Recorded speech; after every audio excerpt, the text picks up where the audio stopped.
이렇게 뒤에서 들으면서 작은 불꽃이 이렇게 피어오르는데 올림픽 그 봉화 봉송보다 더 큰 그것이 그냥 우리 귀에 확 피어오르는 그런 느낌이 들어서 까딱하면 또 눈물을 흘릴 뻔했어요 제가.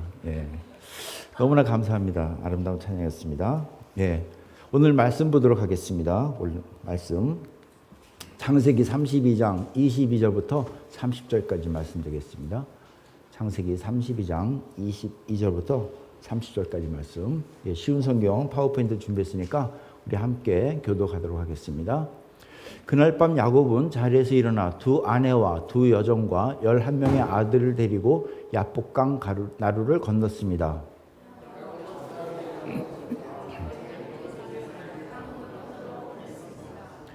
그리고 자신은 홀로 뒤에 남았습니다. 어떤 사람이 와서 밤새도록 야곱과 씨름을 했습니다.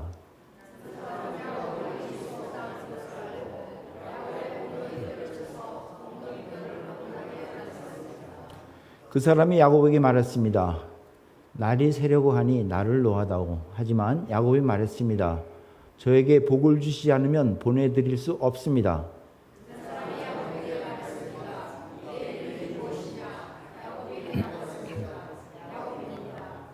그 사람이 말했습니다. 내 이름은 이제부터 야곱이 아니라 이스라엘이다. 내가 하나님과 씨름했고 사람과도 씨름을 해서 이겼기 때문이다.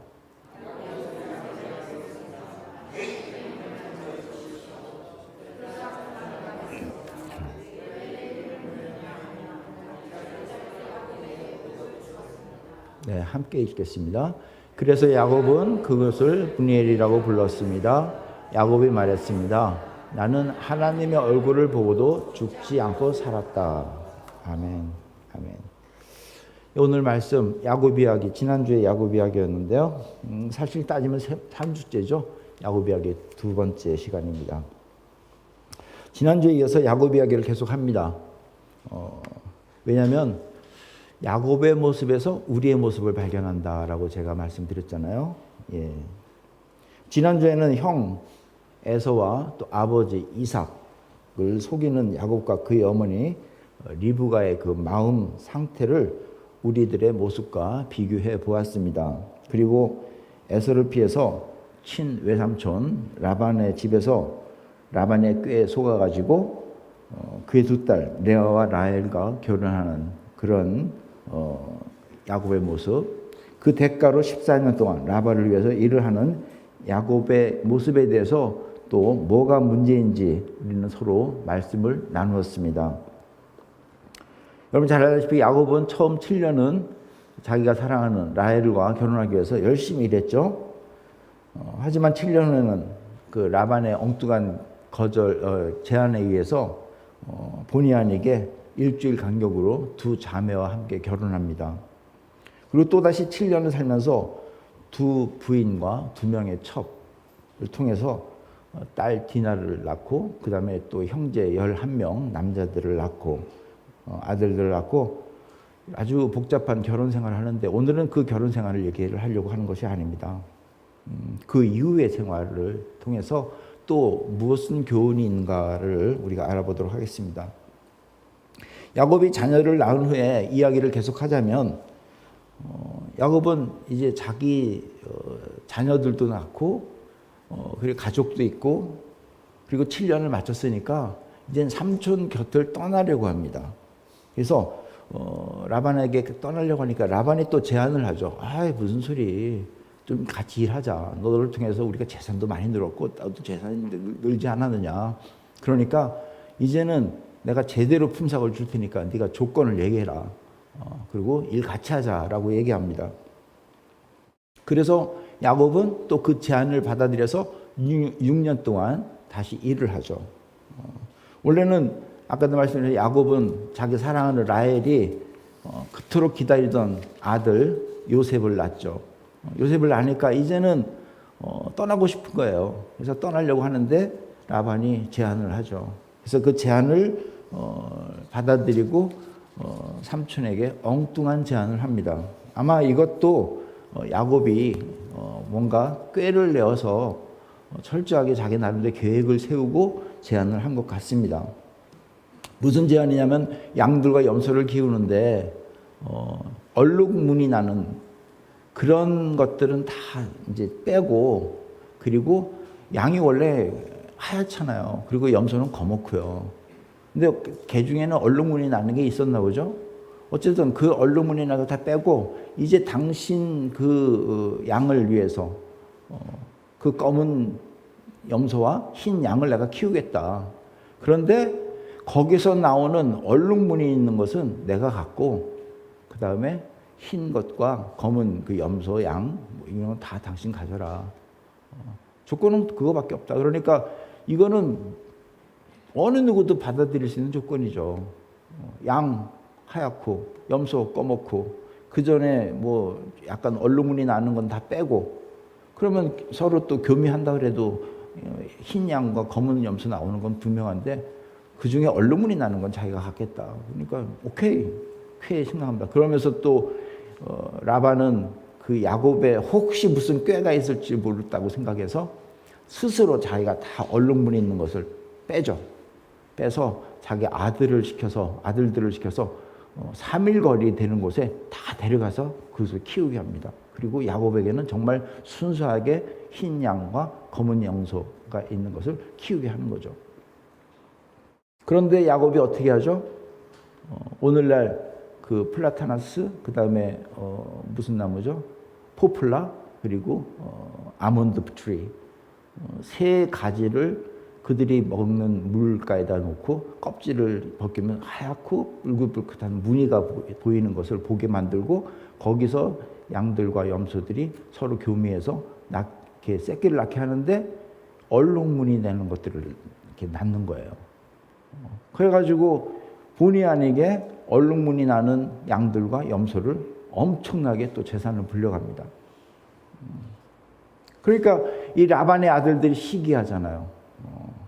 그래서 이렇게 뭔가 심상치 않은 분위기를, 낌새를 차리고 이제는 나가야 될 때다라고 생각할 때 하나님께서 야곱을 불러서 야, 이제 네 고향으로 돌아가. 내가 너와 함께 하겠다라고 정식으로 하나님께서 야곱에게 얘기를 합니다. 그런데 야곱이 이 부인들을 이 명령을 듣고 가서 바로 라반에게 가서 얘기하는 게 아니라, 이게 또 본인이, 제가 항상 얘기해요. 야곱이 이게 자기 꾀에 자기가 넘어가고 아주 복잡하다 그랬잖아요. 그 명령을 듣고 어떻게 하냐면 부인들을 들판에 데리고 나갑니다. 들판에 데리고 나가서 쫙 보여줍니다. 이 재산들을 봐. 근데 참 다행인 거는 이 재산들을 봐. 그러면서 이건 내가 한 게 아니라 하나님께서 우리를 이렇게 해주셨어. 이렇게 얘기를 하는 거예요.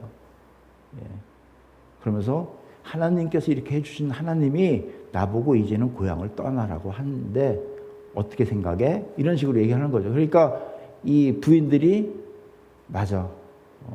이 재산들을 보니까 하나님 뭔가 하시는 것 같아. 그리고 우리 아빠를 보니까 완전히 우리를 사기치고 우리를 부려먹고 완전히 이방인 취급하는 것 같아. 그러니 이제 당신 하나님이 지시한 대로 갑시다라고 얘기하는 거죠. 이게 다 야곱이 자기 계획대로 지금 진행하는 거예요. 그 말씀을 잠깐 보면 이렇게 얘기하죠. 천사가 말씀하셔서 보아라, 새끼 뵈려고 하는 것은 다 줄무늬 있는 것이거나 점이 있는 것이거나 얼룩진 것이다. 라반이 너에게 못된 짓을 한 건 내가 다 보았다. 나는 베델에서 너에게 나타났던 여호와 하나님이다. 나는 거기에서 돌기둥에 기름을 붓고 나에게 맹세를 했다. 당장 이곳을 떠나 내가 태어난 땅으로 돌아가라. 이렇게 얘기했다는 거예요. 그러니까 라헬과 레아가 야곱에게 대답하죠. 아직도 우리 아버지 집에서 우리가 물려받을 수 있는 몫이나 유산이 있을까요? 라고 얘기합니다. 아버지는 우리를 당신에게 팔고 또 우리 몫을 다 차지했으니 이제 우리를 잠시 묻고 있는 나그네처럼 여기는 것이 아니겠어요? 라고 얘기합니다. 그리고 뭐라고 그러냐면은 하나님께서 우리 아버지로부터 찾아주신 재산은 이제 모두 우리와 아이들 것이에요. 그러니 당신은 하나님께서 말씀한 대로 하세요. 라고 얘기합니다. 제가 이 말씀을 설명하고 또 이렇게 성경을 통해서 보는 이유가 있어요. 왜냐하면 지금 라헬과 레아가 하나님 말씀을 따르는 것 같죠? 따르는 것 같아요. 근데 이유가 있어요, 이유가. 우리가 보통 하나님 말씀을 따르는 이유에 대해서 살펴볼 필요가 있다는 겁니다. 여러분, 우리는요, 하나님 말씀에 따라 순종하며 삽니다. 맞죠? 그런데 그 이유가 뭡니까? 왜 우리가 하나님 말씀을 듣고 따르고 순종하며 삽니까? 우리는 하나님을 증거하고 살아요. 무엇을 증거합니까? 어떤 사람은 자기 재산을 불려준 것에 대해서 감사하면서 하나님을 증거합니다. 어떤 사람은 자신의 명예를 끝까지 지켜주신 것에 대해서 하나님께 감사하면서 증거합니다. 어떤 사람은 자신의 지위가 남들보다 높아진 것을 감사하면서 하나님을 증거하기도 하고 하나님 말씀에 그대로 따릅니다. 어떤 사람은 자신이 원하는 것을 다 채워주시는 하나님을 찬양하면서 그 말씀한 것을 그대로 따라합니다. 그러면 주변 사람들이 그걸 인정하죠. 그리고 어떻게 생각합니까? 하나님 말씀에 따르면 나도 재산도 불려주고 나도 명예도 지켜주고 또 지위도 높여주고 내가 원하는 걸 다 들어주시는 하나님, 그러니 나도 하나님 말씀대로 따라야죠. 지금 저 대화가 그거예요. 야곱이 하나님을 소개하는데 들판에 데리고 나가서 저 재산들 봐, 저 재산들을 누려준 게 하나님이야 라고 하니까 그 부인은 맞아요, 저 재산들 다 우리 거고 우리 아이들 거 아닙니까? 그러니 그 불려준 하나님을 말씀대로 하세요라고 얘기하는 거거든요. 목적이 어디에 있습니까? 재산 불린 거에 있는 거예요. 결국 자기 중심적인 생활이죠. 자기 중심적으로 하나님을 믿고 따르는 거죠. 지금 우리는 야곱 이야기를 통해서 자기 중심적 믿음 생활을 돌아보는 것 아닙니까? 그리고 그러지 말자는 그런 교훈을 삼고 우리가 지금 말씀 나누는 거 아닙니까?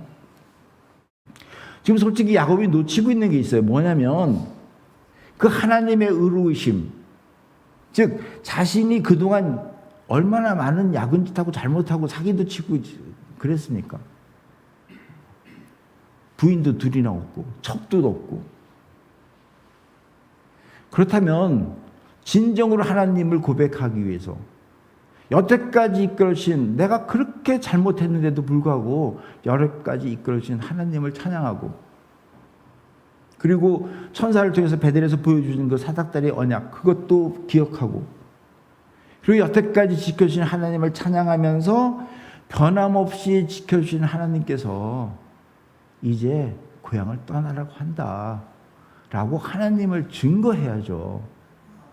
그런데 지금 레아와 라헬한테는 재산을 보여주면서 이 재산을 키워준 게 하나님이니까 하나님 말씀대로 따르자. 이것도 어쩌면은 본인이 그 야근 계획으로 두 여인을 설득을 시키기 위해서 그렇게 했을지도 모르겠어요.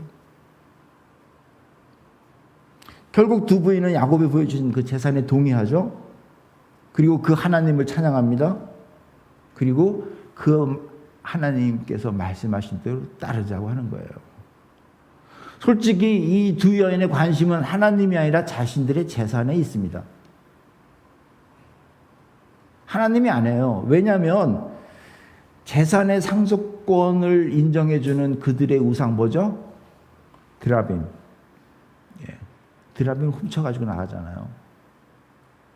하나님을 정말로 공유하고 하나님을 정말로 자기들이 알면은 훔쳐 가지고 나올 수가 없죠. 근데 그 재산을 불려주는 하나님, 근데 기왕이면은 우리의 그 장자권도 인정해주는 그 무상, 그 드라빔도 훔쳐가면 좀 더 안전하겠지? 라는 생각에 훔치는 겁니다. 여러분, 우리는요, 계속 반복되는 얘기지만 우리의 모든 것을 잃어도 나를 책임져 주시는 하나님 한 분으로 족하다는 그런 마음으로 살아야 되는 것이지, 나의 뜻을 이루어 주시는 하나님을 생각하는 그런 실수는 하지 말아야 될 것입니다. 솔직히 야곱이 똑똑하다고 그 제안한 방법, 말도 안 되는 방법이죠. 예. 그 뭐 가지 나무를 하얀 거 얼룩진 걸 보여줬다고 해서 그들이 그렇게 새끼를 낳습니까? 말도 안 되는 방법입니다, 사실은. 하나님께서 허락하시니까 된 거죠. 아니, 야곱 말고 다른 사람이 그렇게 하면 그게 납니까? 다 그렇게 해서 그러면 새끼를 낳아야죠. 재산을 불려주신 분이 하나님이시지만 재산이 중요한 것이 아니라 한없는 은혜를 배워주시고 약속을 지켜주시는 그 하나님을 찬양하고 그 하나님을 볼 수 있어야 된다는 것입니다. 우리 모두 정말 하나님 한 분만 의지하는 모두가 되시기를 예수님 이름으로 부탁드립니다. 네. 근데 하나님 한 분도 족하다. 다른 거 다 잃어도 이러면은 솔직히 생각나는 것들이 있으니까 나 이러면 어떡하지? 그래서 조금 아멘 소리가 작기도 하고 잘 안 하기도 해요. 근데 여러분 이거 정말 중요한 얘기입니다.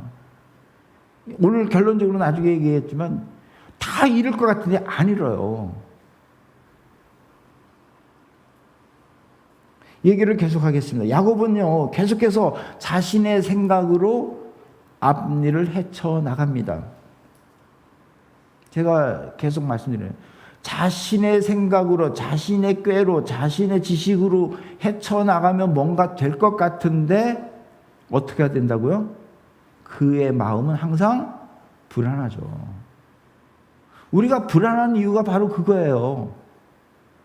오직 주님만을 믿고 정말 주님께서 하시는 일을 끝까지 신뢰하면 평안이 와야죠. 왜? 주님께서 평안을 준다고 했으니까. 그런데 내가 내 방법대로 하다 보니까 불안한 거죠. 결국 어떻게 됩니까? 부인들의 동의를 얻고 그리고 떳떳하게 갑니까? 야밤도주 하잖아요. 야밤도주. 아니 하나님께서 가라. 내가 지켜주겠다. 그러면 떳떳하게 하나님 나를 죽여 하나님이 가란다고 한다. 그 라반에 가서 하나님이 전에는 내 생각으로 간다고 했는데 지금은 하나님께서 말씀하십니다. 나 보내주세요. 라고 떳떳하게 얘기해주고 왜 야밤도주 합니까? 야밤도주 하는 바람에 꼬투리 잡히잖아요. 7일 만에 붙잡혀서 라반이 너 이럴 수 있어. 내가 이 얘기했으면 내 딸들한테 뽀뽀도 해주고 선물도 주고 보낼 텐데 속도 없는 소리를 그냥 꼬투리 잡히니까 하잖아요. 또 훔친 드라빔 때문에 그 왜 훔쳐갔냐 그러니까 야곱은 몰랐죠. 누가 훔쳐갔습니까? 만약에 훔친 자가 있으면 이 자리에서 죽을 겁니다 라고 아주 큰 실수의 말을 합니다. 그런데 훔친 자가 있으면 죽을 거라니까 훔친 것을 발견하면 그 자는 이 자리에서 죽을 겁니다. 즉 발견하면 내가 그 자를 죽이겠다는 얘기거든요. 그런데 하나님의 은혜로 라헬이 뭐 자기가 똑똑해서 뭐 낙타 밑에다가 숨겨놓고 저는 지금 때가인지라 뭐 못 일어납니다 뭐 이렇게 천만에 하나님의 은혜로 숨겨진 겁니다. 발견되면 죽어야 되니까. 근데 다들 자기 꾀에 의해서 뭔가 한 것처럼 아주 착각하는 거죠. 아무튼 야곱과 그의 가족은 한 차례 위기를 넘기죠. 그죠? 라반으로부터 붙잡혀가지고 죽을 뻔했는데 라반에게 하나님이 나타나서 너 옳고 그런 거 따지지 마. 그래서 따지지 않고 따지지 않는다는 건 뭐냐면 그 옳고 그름을 해서 상대방을 어렵게 만들지 말라는 얘기죠. 그리고 또 그 드라빔 훔친 거 발견 못하게 하고. 그래서 위기를 넘겼는데 이제는 뭐죠? 또 다른 위기를 맞이하는데 뭐죠 그게? 이제 이삭을 만나는 거예요. 이삭. 이삭. 에서. 에서를 만나니까 이제는 그래도 여태까지는 뭐 도망가면 끝이고 안 만나면 되는데 이제는 고향에 가면 만날 거 아니에요. 만날 거 아니에요. 그래서 또 고민합니다. 또 계획을 세웁니다. 겁을 먹습니다. 그런데 들려오는 소리가 뭐죠? 에서가 400명의 군사를 데리고 오고 있다. 심부름꾼들이 야곱에게 돌아와 말했습니다. 주인님이 형님이신 에서에게 다녀왔습니다. 에서는 400명을 거느리고 주인님을 만나러 오고 있습니다. 400명이라고 표현했지만 이 원어의 뜻은 군사를 칭하는 그 숫자 400명의 단어라고 그래요. 야곱은 그 말을 듣고 너무나 두렵고 낙심이 되었죠. 당연하죠. 자신이 지금 계획을 세우고 진행하는데 안 될 수가 있겠습니까? 그래서 야곱은 하나님께 매달립니다. 기도하죠. 제발 저를 제 형으로부터 구해 주십시오. 에서가 와서 저와 아이들의 어머니와 아이들까지 해치지 않도록 해 주십시오. 하나님께서는 저에게 내가 너에게 은혜를 베풀겠다. 내가 너의 자손을 바다의 모래처럼 셀 수도 없이 많게 해주겠다고 말씀하지 않으셨습니까? 라고 하나님께 기도하며 매달립니다. 참 아름다운 모습이죠. 근데 문제는 여러분, 저렇게 기도하면 어떤 행동이 나와야 되는 것이 정석입니까? 어떻게 해야지 기도하는 자의 바른 자세라는 거예요. 겁 없어요. 두려움이 없어야죠. 그 옛말에 이런 얘기 있잖아요. 뭐 기우제 막 드리는데 하나님께 기도합시다. 그러고서 기도를 막 하고 비가 내리게 해달라고 해가 쨍쨍 찌는데 어떤 꼬마애가 우산 들고 왔으니까 야 너 우산 왜 들고 가니? 그러니까 아니 비 와달라고 했으니까 우산 들고 나가야죠. 그러니까 야 해 찌는데 무슨 우산이냐고 했다는 그런 말입니다. 기도했으면 하나님께 매달렸으면 이제 겁 없이 나가야죠. 하나님이 함께 해줄 걸 믿고 담대히 형을 가서 만나고 자신의 잘못을 빌고 지금까지 자신을 돌봐주신 하나님을 찬양하고 소개하고 증거하고 그래서 그 하나님께서 이제 지켜주실 것이니까 형님도 이제 그 하나님을 굳게 믿고 우리 같이 잘 삽시다 라고 해야 되는 게 기도하는 사람의 올바른 행동이에요. 근데 야곱은요 저렇게 기도해놓고 또 자신이 생각하고 있는 안전하다고 하는 방법을 다 동원합니다. 일단 선물을 준비하죠. 형이 좋게. 예. 그리고 무리를 셋으로 나눕니다. 첫째 종, 둘째 종, 셋째 종. 선물을 조금씩 해서 나눠서 줍니다. 순차적으로 이렇게 보내고서 혹시 형 에서를 만나면 동생은 저 뒤에서 옵니다. 라고 얘기해 줄래? 그래서 일단 방어막을 치죠. 방어막을. 성경은 당시 상황을 이렇게 설명하죠. 주인님의 종 야곱은 저희들 뒤에 오고 있습니다. 라고 말하여라. 야곱은 이렇게 생각했습니다. 자기 생각이에요. 또 내가 가기 전에 먼저 이 선물들을 주면 형의 마음을 풀어줄지 모른다. 그런 다음에 형을 만나면 형이 나를 맞아줄 것이다. 그래서 야곱은 에서에게 먼저 선물을 보냈습니다. 그리고 야곱은 그날 밤 어떻게 한다고요? 천막에서 묵습니다. 바로 쫓아가는 것도 아닙니다. 가능하면은 좀 멀리 그 형의 어떤 동태를 좀 살피기 위해서 먼저 다 종들 보내고 천막에서 묵어요. 그리고 나서 나온 말씀이 오늘 말씀입니다. 그날 밤 야곱은 자리에서 일어나 두 아내와 두 여종과 11명의 아들들을 데리고 야복강 가나를 건넜습니다. 그리고 나서 야곱은 자기의 가족 모두와 자기의 모든 재산을 강 건너편으로 보냈습니다. 그리고 자신은 홀로 뒤에 남았습니다. 그래도 불안하니까 가족 다 보내고 남은 재산 다 보내고 그리고 먼저 가. 혼자 남는 거예요. 여러분 이 상황 얼마나 불안하면 저렇게 계획까지 세우고 저렇겠습니까? 여러분 이때 야곱의 그 마음 여러분 한번 헤아려 봤습니까? 마음 편했을 것 같아요? 아마 불안도 저런 불안이 없죠.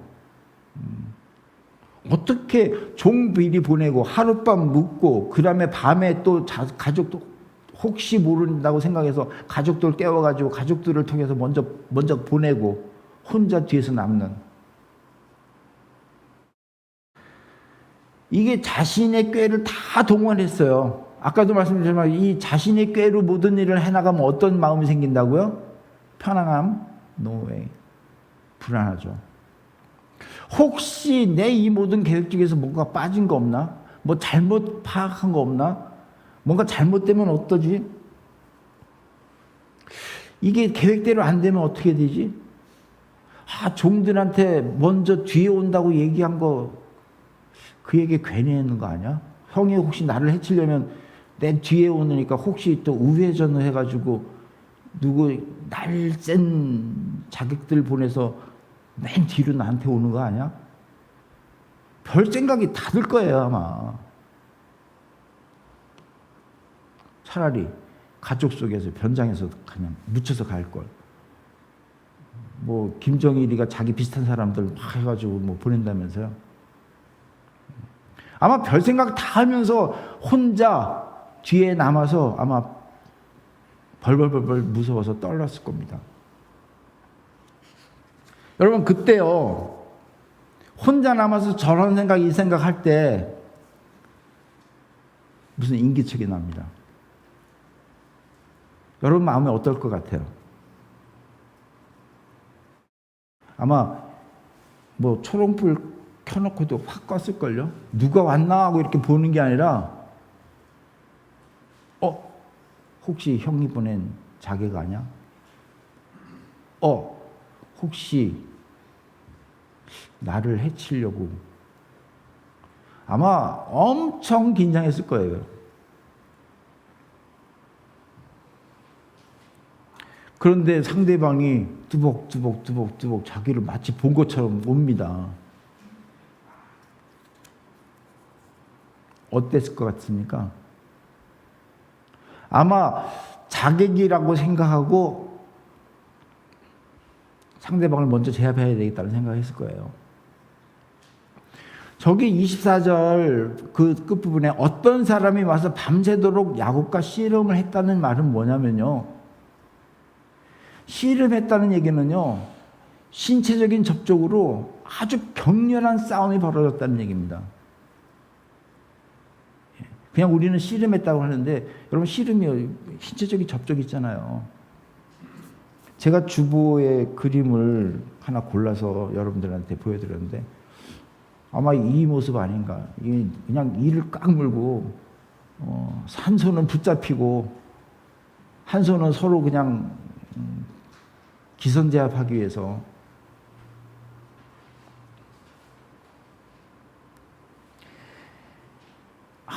이 24절 어떤 사람이 와서 밤새도록 야곱과 씨름한 그 상황, 어떤 그 야곱의 심리적인 상황 설명은 없습니다. 하지만 우리가 충분히 생각할 수 있는,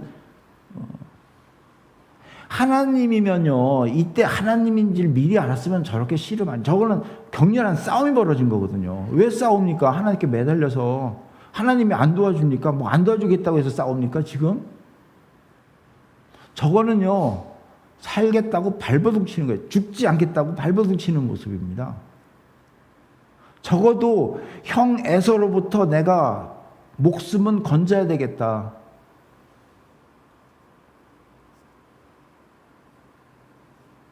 아마 어떤 사람은 무언의 메시지나 아마 얘기를 했을 거예요. 야, 너 왜 이래? 나야, 나 하나님이야. 하나님이 보내준 사람이야. 아마 야곱이 그 소리 들었을 것 같아요. 아, 그렇구나라고 해서 엎드렸습니까? 아니죠. 밤새껏 싸웠습니다. 너 왜 난 못 믿어? 너 나 속이지 마. 이거거든요. 여러분, 사람들은요, 어떤 위기 상황에 있을 때 하나님을 얘기하면 못 알아듣습니다. 정말 위기 상황에 있을 때 하나님을 온전히 바라보는 사람이 많지가 않습니다. 그 눈앞에 보이는 위기가 자기의 큰 관건이지 그 뒤에 하나님을 못 본다는 겁니다. 그래서 자신의 방법으로 그 위기 상황을 벗어나려고 밤새껏 발버둥 칩니다. 아무리 하나님을 증거해도 귀에 들어오지 않습니다. 여러 가지 어려운 상황에 있는 사람들 이렇게 상담하고 뭐 얘기하다 보면은 정말 하나님을 놓치는 것 같아서 하나님 얘기를 합니다. 그러면요, 돌아오는 것이, 아, 그렇군요. 하나님을 내가 붙잡아야 되겠군요. 이게 아니에요. 아니, 목사님, 내 상황을 어떻게 이렇게 모르십니까? 내가 하나님 모르는 게 아니거든요. 근데 왜 하나님만 내세우고 그래요? 지금 이 상황이 어떤 상황인지 아세요? 도대체 들으려고 하질 않아요. 따집니다, 오히려. 여러분, 이 정도의 긴박한 상황이면요, 정말입니다. 하나님도 못 말립니다. 아무도 못 이깁니다. 방법이 없습니다. 이게 바로 다음 말씀이에요. 그 사람은 야고보에 이길 수 없다는 것을 압니다. 지금 말씀을 들으려고 하는 게 아니라 살겠다고 발버둥 치는 사회에서 이건 도저히 게임이 안 되겠다. 얘가 돌아도 완전히 돌았구나. 그래서 방법이 뭐죠? 엉덩이 뼈를 딱 치는 거예요. 말로 설명 안 되니까 엉덩이 뼈를 치는 거예요. 자객이었으면요, 벌써 죽였죠. 그런데 엉덩이 뼈를 다칩니다. 무언가 부러져야 그때서야 알아요. 그런 말 있죠. 너 그냥 할래? 맞고 할래? 여러분, 맞으면 그나마 다행입니다. 엉덩이 뼈 어긋난 게 다행입니다. 차라리 엉덩이 뼈가 부러진 것이 낫지, 그냥 아이고 끝, 난 떠난다, 간다 하고 가면요, 그건 정말 불행입니다. 살려고 발버둥 칠 때 하나님을 만나서 말씀에 순종하는 것이 제일 큰 복이고요. 그나마 말을 듣지 않다가 엉덩이 뼈가 어긋나서 하나님을 만나면 그 다음에 큰 복이고요. 그냥 안 다치고 그냥 지나쳐서 계속 자기 중심으로 살면 그건 복이 아니라 뭐죠? 불행이라는 걸 아시기 바랍니다. 여러분, 야곱은요, 엉덩이 뼈가 어긋나면서 아, 이분은 나를 죽이려고 온 자객이 아니라, 이 사람은 나를 죽이러 온 자객이 아니라 이분은 정말 나 하나님이다, 하나님이다라고 하신 그분이구나. 자기를 살리려고 정신 차리게 해준 그분이 바로 이분이구나 라는 걸 그때서야 깨닫습니다. 그래서 이제는 바뀝니다. 이제는 살려고 발버둥 치는 게 아니라 이젠 죽어도 좋으니 목숨 걸고 매달리는 것이 야곱의 모습입니다. 그래서 26절에 뭐라 그러죠? 그 사람이 야곱에 말했을 때 날이 새려고 하니 나를 놓아다오. 하지만 야곱이 말했습니다. 저에게 복을 주지 않으면 보내드릴 수 없습니다. 이제 상대방이 나를 죽이는 사람이 아니라 복을 주시려고 나를 정신 차리려고 하시는 그분이구나. 그래서 매달리는 거예요. 이제는 죽으면 죽으리라 하는 모습입니다. 그때서야 하나님은 야곱이 변한 것을 아시고 그 이름을 바꿔주시죠. 그 사람이 야곱에게 말합니다. 내 이름이 무엇이냐? 야곱이 대답했습니다. 야곱입니다. 그 사람이 말했습니다. 내 이름은 이제부터 야곱이 아니라 이스라엘이다. 내가 하나님과 씨름했고 사람과도 씨름을 해서 이겼기 때문이다. 여러분, 상식적으로 하나님과 씨름해서 이깁니까? 하나님이 져주시니까 이긴 거죠. 그죠? 왜 져주셨습니까? 왜 져주셨습니까? 야곱을 살리기 위해서. 제가 아주 꼬마 때요. 아주 꼬마 때. 뭔가 이렇게 겁도 나고 그럴 때 아버지가 야, 너 힘든 사람이야. 라고 씨름 한번 하자. 그래서 아버지가 져줬어요.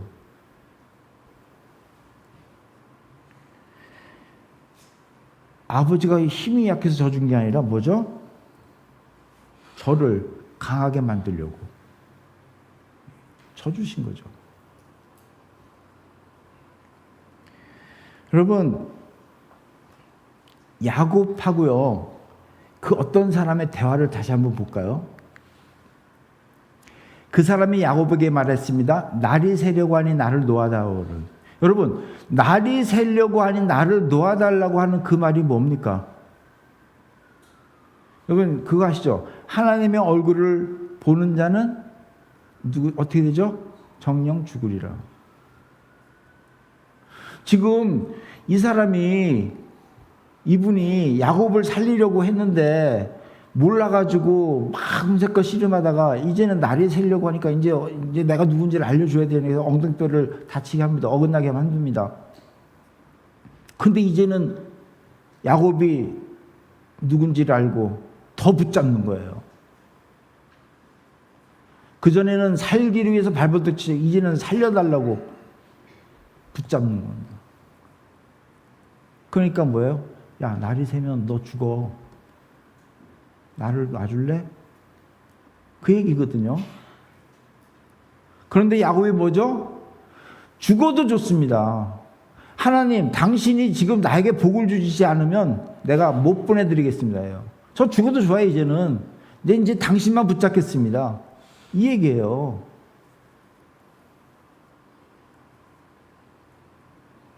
결국 그 하나님은 야곱의 마음을 아시고 뭐죠? 이제 이름을 이스라엘로 바꾸라. 여러분, 이스라엘의 뜻, 하나님과 싸워서 이겼다? 아니에요. 정확한 뜻은요, 하나님께서 이기게 하셨답니다. 하나님께서 이기게 하셨다. 이스라엘, 하나님이 통치하신다. 그런 뜻입니다. 정확하게 표현하면 하나님이 이기셨답니다. 근데 지금 표현상 하나님과 겨뤄서 이겼으니까 이스라엘로 해라 라고 하면 그거를 그대로 하면 하나님과 싸워서 이겼으니까 이스라엘이라는 뜻인 줄 아는데 정말 하나님이 통치하시는, 하나님이 이기게 하신, 하나님께서 이기신 그 민족 이스라엘입니다.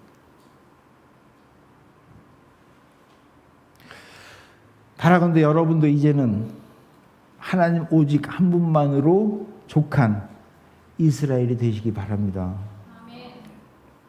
모든 것에서 하나님께서 이기시는 여러분이 되시기 바랍니다. 아멘. 그래서 이제는 죽으면 죽으리라 는 각오로 하나님을 바라보니까 이제는 뭐죠? 하나님을 바라보고도 죽지 않았다는 야곱의 고백. 야곱이 말했습니다. 나는 하나님의 얼굴을 보고도 죽지 않고 살았다. 예수님께서 말씀하시잖아요. 죽으리라. 죽으면 죽으리라. 아니죠. 살고자 하는 사람은 죽을 것이요. 죽고자 하는 살 것이다. 예. 이수진 장군도 그 얘기했잖아요. 그러면 정말입니다. 우리가 하나님을 왜 믿습니까? 나의 뜻을 이루어주기 때문에. 정말. 물론 하나님께서 우리를 사랑하시니까 나의 뜻을 미리 아시고 다 이루어줄 수도 있겠죠. 중요한 거는 하나님이 나를 너무나 사랑하시고 나를 구원자로 택해 주시고 그 은혜 가운데 나를 끝까지 함께 하시겠다는 그 약속을 지키기 위해서. 그렇다면 이제는 다른 것 다 잃어도 좋습니다. 하나님 한 분만은 내가 놓치지 않겠습니다 라고 할 때 하나님이 그래? 내가 다 가져갈게 라고 가져갑니까? No way. 아닙니다. 그래? 그럼 너 다 가져. 이거거든요. 야곱이 말했습니다. 나는 하나님의 얼굴을 보고도 죽지 않고 살았다. 왜? 너 죽어. 빨리 놔줘. 아닙니다. 제가 죽더라도 하나님 복 허락하시지 않으면 제가 안 놓겠습니다. 제가 죽겠습니다. 이거거든요. 여러분, 정말 주 안에 있는 나에게 주님과 함께 하면서 어떤 근심도 걱정도 사라지고 오직 주님만을 따라가면서 주님 한 분으로 족한 그 고백을 하면서 살아가는 우리 모두가 되기를 예수님이 부탁드리며 축원합니다. 기도하시겠습니다. 아버지 하나님 감사합니다. 3주에 걸쳐서 야곱의 모습, 그 가정의 모습을 돌아봤습니다. 주님, 정말 저희들이 그 야곱을 통해서 저희들 모습을 돌아보는데 이제는 야곱이 이스라엘로 바뀐 것처럼 정말 저희들이 오직 하나님만을 붙잡으며 걱정 근심 없이 이스라엘로 살아갈 수 있도록 인도하여 주시옵소서. 감사드리며 예수님 이름으로 기도드리옵나이다. 아멘.